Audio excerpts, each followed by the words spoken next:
கேகய மன்னன். கேகய நாட்டை நல்ல வீரம் பொருந்திய திறமைசாலியான மன்னன் ஆட்சி புரிந்து வந்தான். அவன் நல்ல தவ வாழ்க்கையிலேயும் சிறந்தவனாக இருந்தான். அதனால முனிவர் ஒருவர் அவனுக்கு உயிரினங்கள் எல்லாம் பேசக்கூடிய பாஷை உனக்கு விளங்கும், பறவை, விலங்கு, மற்ற சின்ன சின்ன உயிரினங்கள் என்று வரம் அளித்திருந்தார்.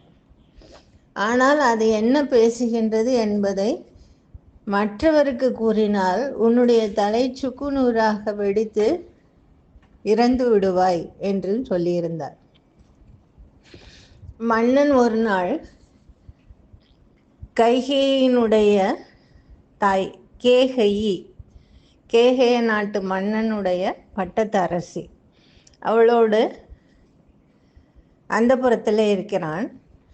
அந்த சமயத்தில் சின்ன சின்ன எறும்புகள் உணவு பதார்த்தங்களை நகர்த்தி கொண்டு செல்லுகின்றன.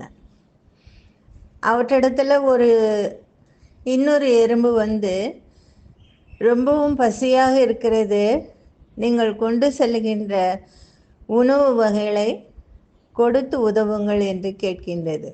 அப்போ இந்த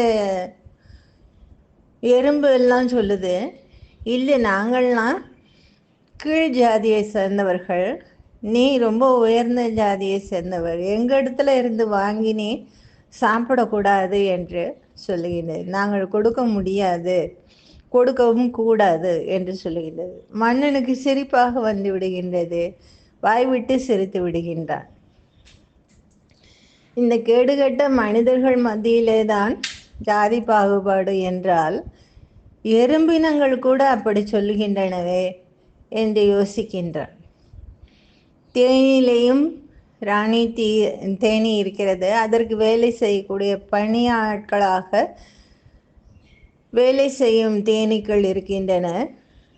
அவைகள் கூடு கட்டுகின்றன, எல்லா வேலைகளையும் செய்கின்றன. இந்த ராணி எதுவுமே செய்யாமல் நல்ல ஒரு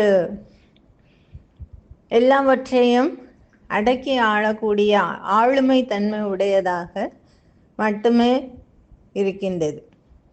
இப்படி எல்லா உயிரினங்களிடத்திலையும் ஏற்றத்தாழ்வு, வேறுபாடு என்பது இருக்கின்றது என்று யோசித்து மன்னன் சிரிக்கின்றான். உடனே அந்த அரசி கேகயை கேட்கின்றாள், இப்போது எதற்காக சிரித்தீர்கள்? அதை சொல்லாவிட்டால் நான் விடப்போவது இல்லை என்று சொல்லுகின்றாள். அதனால் மன்னன் எவ்வளவோ சொல்லி பார்க்கின்றான். எனக்கு மட்டுமே இந்த ஆற்றல் இருக்கின்றது, நான் அந்த எறும்புகள் பேசுவதை கேட்டதை உனக்கு சொன்னால் என்னுடைய தலை வெடித்து நான் இறந்து விடுவேன் என்று சொல்லுகின்றான். கைகேயினுடைய அம்மா அவளுக்கு 100 மடங்கு தீய குணங்கள் உருவானவள்.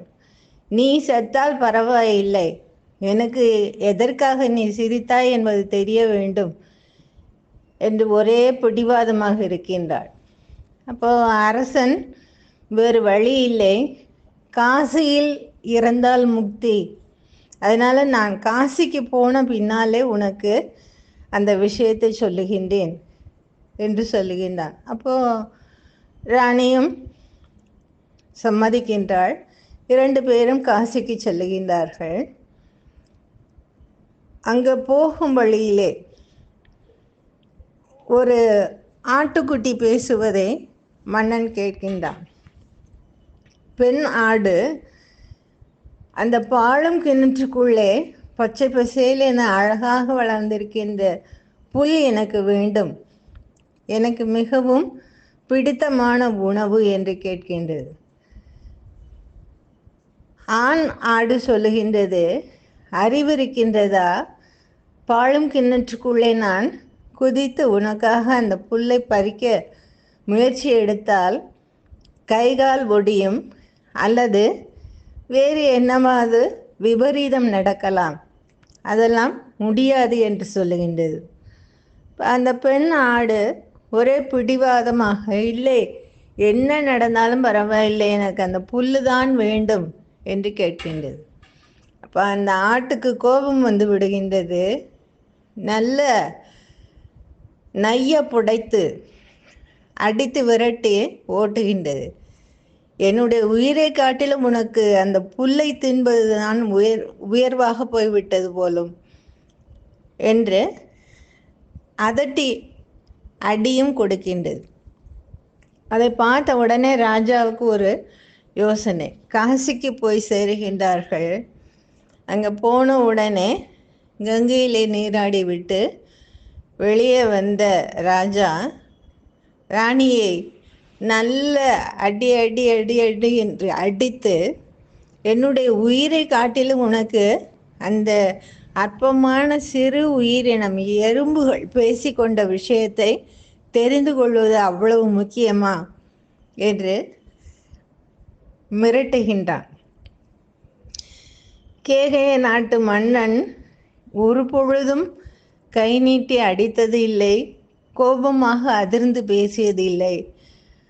அப்படிப்பட்டவன் இன்று ஏன் இப்படி நடந்து கொள்கின்றான் என்று பயந்து போன ராணி, இல்லை இல்லை, நான் இனி உங்கள் விஷயத்தை பற்றி எதுவும் கேட்க மாட்டேன், நாம் நிம்மதியாக மீண்டும் ராஜ்யத்துக்கு திரும்பி செல்லலாம் என்று சொல்லுகின்றாள்.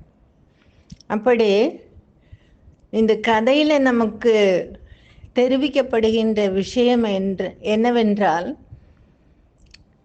சில விஷயங்களை சிலரிடத்திலே மட்டும்தான் கூற வேண்டும், சிலரிடத்திலே அதை கூற வேண்டிய கட்டாய தேவை இல்லை. அதை அவர்கள் கட்டாயப்படுத்தி கேட்டின் நம்மை துன்புறுத்துகிற அளவுக்கு தொல்லை தந்தால் அவர்களை எதிர்த்து போராடி, அதை கேட்பதற்கு உனக்கு உரிமை இல்லை, நான் சொல்லலாம் என்று நினைத்து மனம் வந்து சொன்னால் மட்டுமே கேட்டுக்கொள்ள முடியும் என்று நம்முடைய அந்த சிந்தனையிலே ஒரு உறுதி வேண்டும்.